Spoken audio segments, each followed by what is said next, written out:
आज हम लोग मैकेनिकल प्रॉपर्टीज़ ऑफ फ्लूइड्स के न्यूमेरिकल्स करेंगे। इससे पहले हम लोगों ने इस चैप्टर का जो डिटेल्स था वो भी पढ़ा है, फिर रिवीजन भी मैंने कराया है। रिवीजन में फॉर्मूला डिस्कशन भी हम लोगों ने किया था। आज हम लोग न्यूमेरिकल करेंगे। बस एक नज़र हम लोग फॉर्मूलेस में मार लेंगे कि pressure is equal to force upon area हमारा फॉर्मूला होता ही है। साथ में प्रेशर का फॉर्मूला रो जी एच यानी कि हाइट से। देखो ये क्या है, फोर्स लगाने पर प्रेशर पड़ रहा है। ये एक हाइट है, एक लिक्विड की डेंसिटी है, उसकी वजह से प्रेशर पड़ रहा है। ठीक है ना, that will be your rho ji h. अब यहाँ पे P2 माइनस P1 इसलिए है कि P1 उधर चला जाएगा तो ये क्या हो जाएगा, एक एटमॉस्फेरिक प्रेशर हो जाएगा। तो P2 क्या है, P2 तो सबसे नीचे है, जैसे यहाँ पर लिक्विड फिल है। ठीक है, हमें प्रेशर यहाँ पर देखना है, मतलब ये है तुम्हारा P2 और एक एटमॉस्फेरिक प्रेशर भी होगा P1।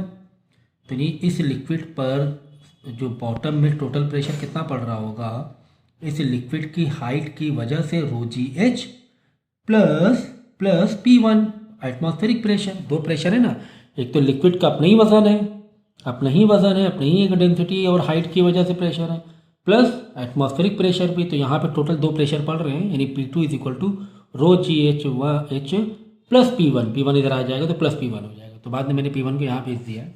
ठीक है, इसी तरह अगर इस बकेट को मैं ऐसे ऊपर की तरफ ले जाऊँ तो डेफिनेटली प्रेशर ज़्यादा पड़ेगा। तो प्रेशर का फॉर्मूला हो जाएगा डेंसिटी इन ब्रैकेट ग्रेविटी तो है ही थी प्लस एक्सेलरेशन, क्योंकि जब हम ऊपर की तरफ ले जाएंगे तो इस पर प्रेशर है ना ज़्यादा पड़ेगा।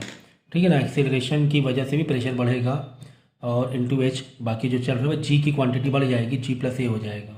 इसी तरह अगर डाउनवर्ड ले जा रहे हैं, नीचे की तरफ बकेट को हम लेकर आ रहे हैं स्पीड में, तो रो जी माइनस है, वो जो एक्सेलरेशन जो भी स्ट्राप दे रहे हो माइनस हो जाएगा ग्रेविटी से इंटू एच। ठीक है ना, यानी कि ओवरऑल ये वाला कंपोनेंट कम हो जाएगा, प्रेशर इसके ऊपर कम हो जाएगा।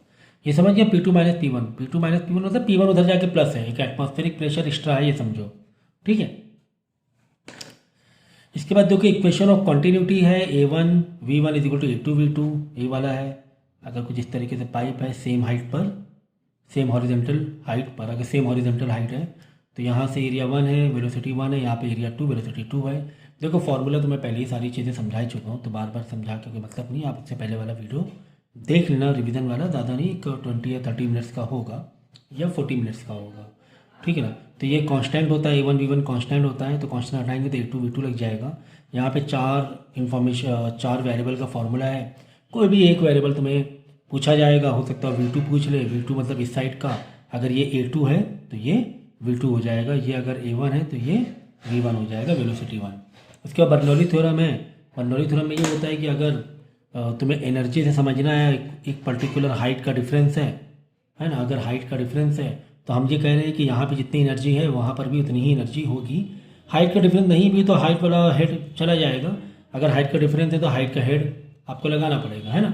अगर हाइट का डिफरेंस नहीं है, सेम हॉरिजेंटल हाइट पर है पाइप जैसे यहाँ पर था, तो ये हाइट वाला जो हेड है वो रिड्यूस हो जाएगा। रो जी तो सब में सेम ही रहने वाला, सेम लिक्विड है। अगर हाइट का डिफरेंस है, यहाँ पर हाइट बेस हाइट से 5 सेंटीमीटर में, ये वाला एंड का बेस हाइट से 20 सेंटीमीटर में, तो ये वाला रो रहेगा, है ना। ये कॉन्सेप्ट समझ के चलना जरा। ठीक है, बाद में P1 P2, तो ये साइड हो गया 1 1, ये साइड हो गई कहानी 2 2 की। P1 प्लस रो वेलोसिटी 1 का स्क्वायर अपॉन 2, वेलोसिटी 1 का मतलब इस एंड की वेलोसिटी क्या है, इस एंड में लिक्विड की वेलोसिटी क्या है, किस वेलोसिटी से अंदर पानी जा रहा है। फिर रो जी H1, ये हो गया आपका पोटेंशियल हेड। ठीक है, ये प्रेशर हेड हो गया, ये काइनेटिक हेड हो गया। तो इसी तरह सेकेंड साइड का P2 डेंसिटी V2 का whole square upon 2 plus rho GH2 second वाली हाइट।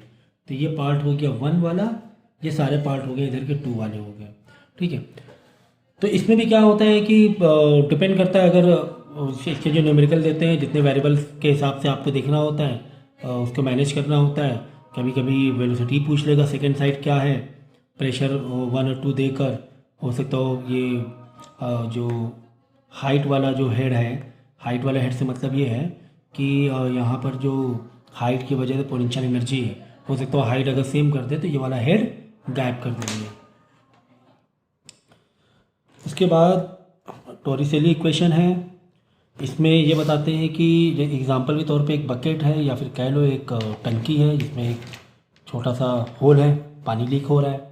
पानी जब लीक होगा तो धीरे धीरे धीरे इसमें क्या होगा, ऊपर का लेवल कम होता जाएगा, है ना, ऊपर का लेवल कम होता जाएगा। तो नीचे से जो पानी लीक हो रहा है उसकी वेलोसिटी क्या है, उसकी वेलोसिटी क्या है। तो V E is equal to √2GH upon 1 minus in bracket A small A upon capital A का whole square, small A upon capital A का होल स्क्वायर, जिसमें जो h है वो हाइट ऑफ द बकेट हो गई, जिसमें स्मॉल जो a है वो जहाँ जिस एरिया जो होल है उसका एरिया, और कैपिटल A जो कि अपॉन में रखा है वो बकेट का ऊपर वाला एरिया है। ठीक है, दो एरिया है ना, इसे इक्वेशन ऑफ कंटिन्यूटी देखो, ठीक है ना, इसे ये एक एरिया ये एक एरिया ये वही बात होगी। ये कैपिटल इसीलिए देखो हमने फॉर्मूले में स्मॉल ए कैपिटल ए रखा है, इसे कंफ्यूज ना हो। कैपिटल ए मतलब बड़ा वाला है, बड़ा वाला एरिया मतलब ये डिनोमिनेटर में रहेगा, स्मॉल ए छोटा वाला एरिया। ठीक, ये होगी टोरिसोली इक्वेशन। सारे फॉर्मूले मैंने डिटेल में समझाए हुए पहले भी। इसके बाद देखो विस्कोसिटी, जो फ्रिक्शन होता है बिटवीन लिक्विड लेयर्स, तो ये होता है FL अपॉन VA। इसके बाद स्टोक लॉ है 6πr ईटा V। फिर उसके बाद देखो टर्मिनल वेलोसिटी है, टर्मिनल वेलोसिटी स्टोक लॉ समझिए ना, ये फोर्स है किसकी वजह से, विस्कोसिटी की वजह से, लिक्विड की विस्कोसिटी लिक्विड की फ्रिक्शन की वजह से कह सकते हैं 6πr ईटा वेलोसिटी। ठीक है ना, इसमें ईटा क्या होता है बोलिए, ईटा क्या है, विस्कोसिटी है। ये आपको कॉफिशिएंट दिया जाएगा, विस्कोसिटी कॉफिशिएंट है, विस्कोसिटी कॉफिशिएंट है।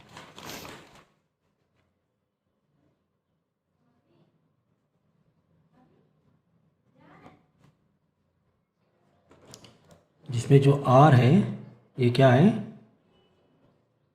रेडियस ऑफ स्फेयर बॉडी रहेगी। ठीक है, समझ गए। इसके बाद देखो है टर्मिनल वेलोसिटी। टर्मिनल वेलोसिटी वो होती है जैसे कि कोई स्फेरिकल बॉडी है वो एयर में नीचे गिर रही है, या फिर कोई पत्थर है, पत्थर स्फेयर शेप का आपने पानी में फेंका, पानी में नीचे नीचे वो डूब रहा है, तो एक बॉडी हो जाएगी जो तुम्हारी स्फेरिकल बॉडी होगी, और एक बॉडी फ्लूइड वाली बॉडी हो जाएगी। अब जैसे कि मैंने लिया एक सॉलिड, एक पत्थर का टुकड़ा लिया और वाटर ले लिया, या फिर बारिश हो रही है तो पानी की बूंद हो गई, तो फ्लूइड का काम करेगा एयर। ठीक है, पत्थर का छोटा सा कंकड़ फेंका पानी में तो फ्लूइड का काम करेगा पानी, और कंकड़ जो रहेगा वो एक तरह सॉलिड बॉडी का काम करेगा। ऐसे समझो। हाँ, तो टर्मिनल वेलोसिटी मतलब ये होता है कि एक पॉइंट में आके, जैसे बारिश हो रही है, आप सोचो कि कितनी हाइट से हो रही है, कितनी ऊंचाई कितनी है, कितना ज़्यादा डिस्टेंस है, ऐसे में तो नीचे आते आते बारिश की जो ड्रॉप्स हैं बहुत ही ज़्यादा स्पीड उनकी तेज़ हो जाएगी, है ना, एक्सेलरेशन की वजह से। किसकी वजह से, एक्सेलरेशन की वजह से, ग्रेविटी के। तो लेकिन ऐसा नहीं होता, एक पॉइंट में आके वेलोसिटी स्टेबल हो जाती है। जब वो वेलोसिटी स्टेबल हो जाती है उसकी वजह होती है, उसी को हम लोग बोलते हैं टर्मिनल वेलोसिटी। तो इसका फॉर्मूला होता है 2r² in bracket density of sphere जो बॉडी गिर रही है, और माइनस सिग्मा ये है density of fluid into gravity upon 9 ईटा। ठीक है ना, समझिए टर्मिनल वेलोसिटी। तो यहाँ पे फॉर्मूला लगा दोगे तो उसकी एक वेलोसिटी मालूम पड़ जाएगी कि कहाँ वेलोसिटी कितनी स्टेबल हो जाएगी। ठीक है ना, सो स्फीयर डेंसिटी हो गई, सिग्मा फ्लूइड की डेंसिटी हो गई, r is the radius of the sphere हो गया। फिर देखो रेनॉल्ड नंबर है। रेनॉल्ड नंबर ये होता है कि जो टर्बुलेंट होता है पानी में, जो टर्बुलेंट होता है ना, पानी ऐसे ऐसे करके टर्बुलेंट करने लगता है किसी पॉइंट में आकर, तो वो डिपेंड करता है वेलोसिटी के ऊपर कि आपने इतनी तेज़ी से पानी, रिवर में बहुत तेज़ी पानी का बहाव आया तो टर्बुलेंट कर जाता है। तो वो कब टर्बुलेंट करेगा, वही रेनॉल्ड नंबर है। अगर रेनॉल्ड 1000 से कम आ रहा है नंबर, मतलब पानी है ना लेमिनार है, लेमिनार फ्लो मतलब सीधा सीधा फ्लो कर रहा है 1200 के बीच में, तो अनस्टेबल है, 2000 के ऊपर है तो टर्बुलेंट करने लगेगा। तो ये इसका फॉर्मूला है density velocity, density of fluid liquid, ये वेलोसिटी ऑफ फ्लूइड, ये डी डायामीटर है ना। सोचिए इतने सालों से हम लोग पढ़ रहे हैं, हमेशा रेडियस यूज़ हुआ है, लेकिन यहाँ पर देखो डायमीटर यूज़ हो रहा है, डायमीटर ऑफ पाइप, कि एक पाइप में पानी आ रहा हो टर्बुलेंट ना हो। ठीक है ना, तो डायमीटर पर डिपेंड कर रहा है, डायमीटर जितना ज़्यादा रहेगा और रेनॉल्ड नंबर भी उतना ज़्यादा हो जाएगा, यानी टर्बुलेंट के चांस ज़्यादा रहेंगे। अपॉन ईटा, अब देखो ईटा मतलब कॉफिशिएंट विस्कोसिटी का जो कॉफिशिएंट है ना, फ्रिक्शन जो है लिक्विड का, अगर वो बहुत ज़्यादा रहेगा तो रेनॉल्ड नंबर कम रहेगा। मतलब पानी इतना लिक्विड है ना, उतनी जल्दी टर्बुलेंट नहीं करेगा अगर उसकी डेंसिटी या उसकी डेंसिटी मत कहो, उसकी विस्कोसिटी ज़्यादा रहेगी तो अच्छा फ्लो करेगा, ठीक है ना। इसके बाद सरफेस टेंशन से रिलेटेड फॉर्मूले हमारे पास। सरफेस टेंशन मैंने एस और सिंबल में नीचे टी एक्सप्रेस किया, मतलब surface tension is equal to force upon length. फिर इसके बाद change in energy of free space है, delta U is equal to surface tension into change in area. उसके बाद excess pressure inside drop, drop के अंदर जो एक्स्ट्रा प्रेशर होता है बाहर के कंपेयर में, वो क्या होता है 2 into surface tension upon r radius of that drop. Okay, फिर एक्सेस प्रेशर इनसाइड बबल, देखो ड्रॉप और बबल में फ़र्क होता है, बबल में डबल लेयर होती है, तो pressure in bubble inside bubble is equal to 4 into surface tension upon radius, 4 into surface tension upon radius, ठीक है। इसके बाद एक और इम्पॉर्टेंट फार्मूला है rise in liquid in capillary tube, ये भी मैंने कॉन्सेप्ट सिखाया पूरा। इसमें होता है h is equal to 2 into surface tension into cos theta upon density into gravity in the radius of the tube है। Are is what, radius of the tube, gravity हो गया, ये हो गया डेंसिटी ऑफ लिक्विड। कि हमने क्या किया, एक कैपिलरी ट्यूब पानी में डुबोया तो पानी थोड़ा राइज करेगा या डाउन करेगा, पानी कह लो या लिक्विड कह लो कुछ भी, तो डिपेंड करता है इसके ऊपर, ठीक है। और ये मैंने देखो फॉर्मूले को पूरा अच्छे से एक्सप्लेन किया हुआ है, फिर भी वो रिवीजन वाला वीडियो देखकर ही आप क्या करना, लेक्चर कंटिन्यू करना। तो क्वेश्चन हम लोग स्टार्ट करते हैं। देखो क्वेश्चन नंबर 3 दिया हुआ है, water is flowing through a horizontal tube of non uniform cross section, ठीक है। At a place of the radius of the tube is 0.5 centimetre, velocity of water there is 20, what will the velocity of another place, मतलब वही दिया हुआ है equation of continue, मतलब एक pipe है कुछ इस तरीके से, ठीक है। इस सिर्फ पाइप है, कह रहे हैं कि एक तरफ का जो रेडियस है, यहाँ का जो रेडियस है R1 0.5 सेंटीमीटर है, और यहाँ पर जो वेलोसिटी है, देखो तुम लोग वीडियो पॉज करके प्लीज़ आप पूरा क्वेश्चन पढ़ लेना, ठीक है, आराम से। Velocity of water there is, मतलब यहीं पर वेलोसिटी है 20 सेंटीमीटर पर सेकेंड है। What will be the velocity at another place, मतलब यहाँ पर वेलोसिटी क्या होगी, V2 क्या होगा, ठीक है ना। V1 दिया हुआ है तुम्हें, क्या होगा जब रेडियस का ट्यूब कितना हो 1 सेंटीमीटर हो, यानी कि R2 कितना हो 1 सेंटीमीटर हो, ठीक है ना।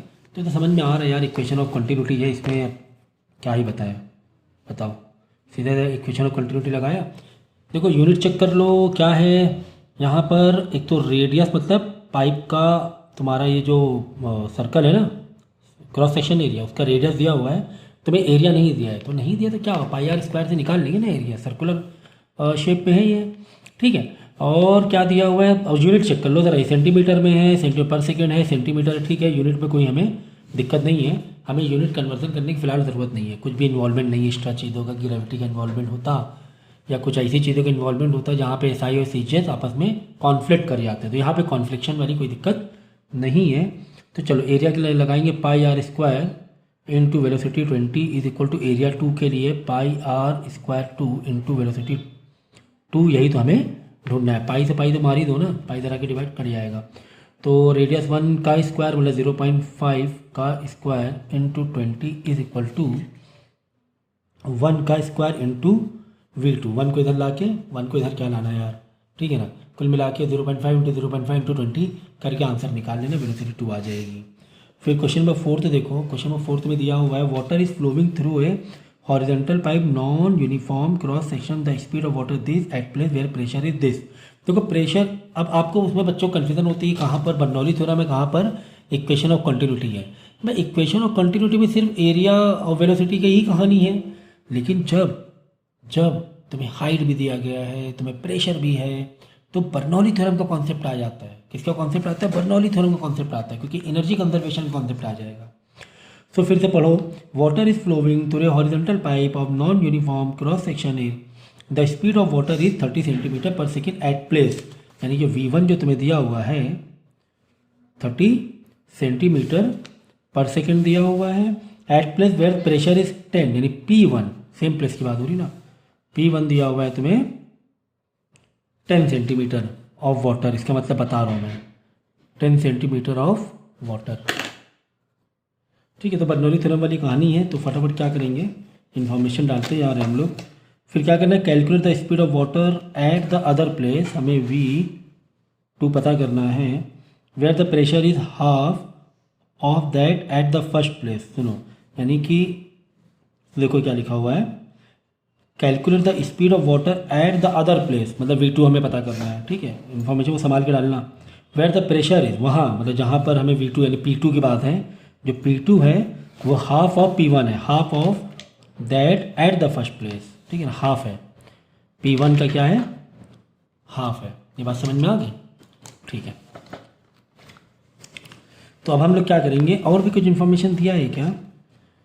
कुछ और इन्फॉर्मेशन नहीं दिया हुआ तो एक काम करते हैं, पहले बर्नौली थ्योरम मार के देखते तो हैं होता क्या है, पहले मार के देखते हैं क्या होता है।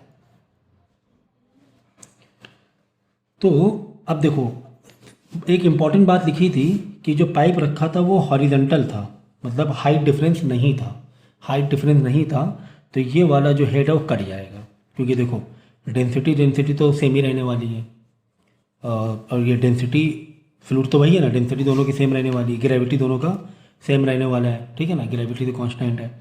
फिर H1 H2 के बीच में गैप भी क्या है, 0 का है। देखो मतलब पाइप कुछ ऐसे है, ये जो है ना, ये हाइट, ये सेम हाइट है, दोनों भी एंड में हाइट सेम हो रही है, हाइट का फर्क नहीं है। ठीक है, तो बचा क्या, P1 देन रो V2 का स्क्वायर अपॉन 2, फिर ये दो बचे, तो जो दो बच रहे हैं वो तो लिख दो।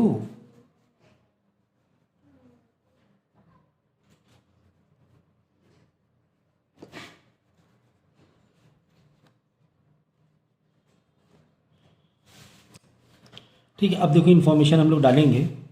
इन्फॉर्मेशन में क्या लिखा हुआ है, देखो कि जो प्रेशर 1 है, इस side pressure 10 centimetre of water है, तो 10 सेंटीमीटर ऑफ वाटर, मतलब ये हुआ प्रेशर के फॉर्मूले को तुम ओपन करो। कैसे ओपन करोगे, लिक्विड से रिलेटेड प्रेशर के फॉर्मूले को रो जी एस से ओपन करोगे, density into gravity into height, सही है कि नहीं सही है, इससे ओपन करेंगे हम लोग। ठीक है ना, प्लस बाकी तुम कंटिन्यू करो, rho V² upon 2 is equal to जो P2 है, इस जो प्रेशर जो इधर है हाइट, उसका आधा है, बता रहे हैं आधा है, तो यानी रो GH/2 है, देन रो V² 2/2। बात समझना, इसका मतलब ये हुआ है कि 10 सेंटीमीटर ऑफ वाटर, मतलब यहाँ पे हाइट में हम क्या डालेंगे, 10 सेंटीमीटर, मतलब कि एक समझो हमने ग्लास में पानी लिया, हम बोलेंगे सब यहाँ पे प्रेशर कितना है, हाइट कितनी है, अगर 10 सेंटीमीटर, तो हम बोलेंगे 10 सेंटीमीटर के बराबर का प्रेशर है। तो यहाँ पर जो इस पॉइंट में जो प्रेशर था, वो अगर इसके ग्लास से कंपेयर करेंगे तो जो प्रेशर 10 सेंटीमीटर हाइट के लिए होता है, वो यहाँ पर प्रेशर आ जाएगा। ठीक है, चलिए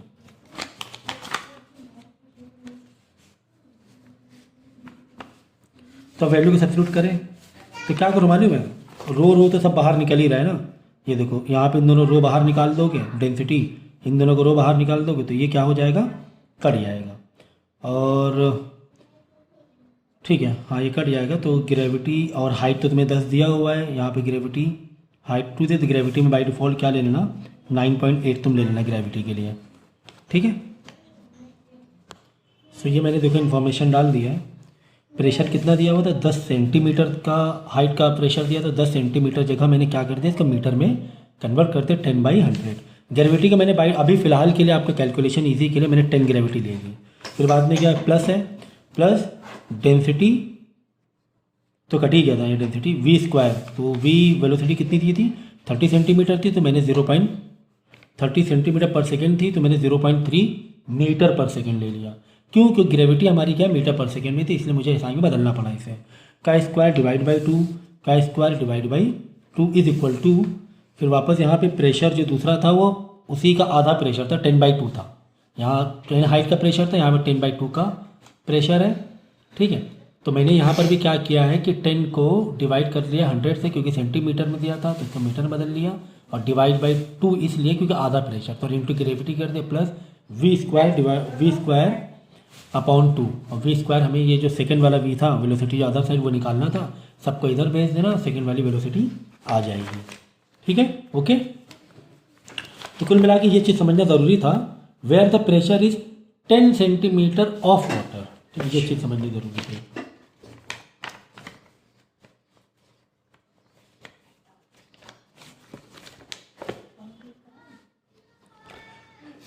steel shot of diameter 2 mm is dropped in a viscous liquid filled in a drum, find the terminal velocity. हमें टर्मिनल वेलोसिटी चाहिए, ठीक है। तो टर्मिनल वेलोसिटी पूछ रहा था, मैंने फॉर्मूला डाल दिया 2r² density of spherical body जो फॉल हो रही है, ये density of fluid into gravity upon 9 eta viscosity का कॉफिशिएंट, ठीक है। तो देखो इन्फॉर्मेशन क्या क्या लिखा हुआ है। Steel shot of diameter 2 mm, यानी रेडियस दिया आपका 1 mm में। रेडियस क्यों चाहिए? क्योंकि स्टील शॉट ऑफ डायमीटर, क्योंकि आपको बॉडी का वो चाहिए ही, ठीक है ना, रेडियस जो नीचे जा रहा है पानी में। Is drop in viscous liquid, ठीक है। तो रेडियस दिया हुआ है और क्या क्या दिया हुआ देख लो फटाफट। Density of the material of shot, density of material मतलब जो बॉडी डूब रही है पानी में, यानी कि ये वाला रो की डेंसिटी आपको दी गई है 8 × 10⁻³ किलोग्राम मीटर पर क्यूब, ठीक है ना। ये दी गई है किसकी? बॉडी जो डूब रही उसकी डेंसिटी, जो कि SI यूनिट में है। तो इसको क्या करना है, तुम रेडियस को 1/1000 कर लेना, ठीक है। तो ये आ जाएगा मीटर में, ओके। फिर देखो आगे डेंसिटी ऑफ लिक्विड मतलब फ्लूइड की डेंसिटी सिग्मा से हम लोग रिप्रेजेंट करते हैं। ये दिया हुआ है 1 × 10⁻³। ये पूरा फॉर्मूले बेस में, इसमें कुछ भी घुमा के नहीं है क्वेश्चन, ये किलोग्राम मीटर क्यूब।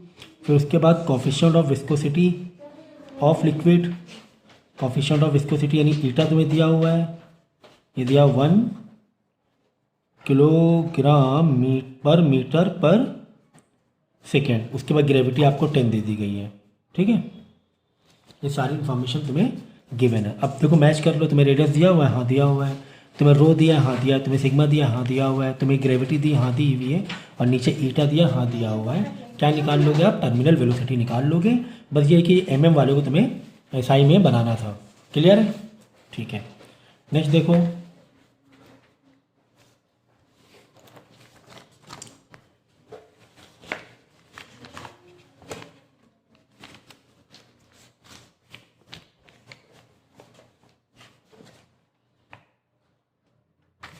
नेक्स्ट देखो, a water tank has a hole in its wall at a distance of 40 mm below the free surface of water.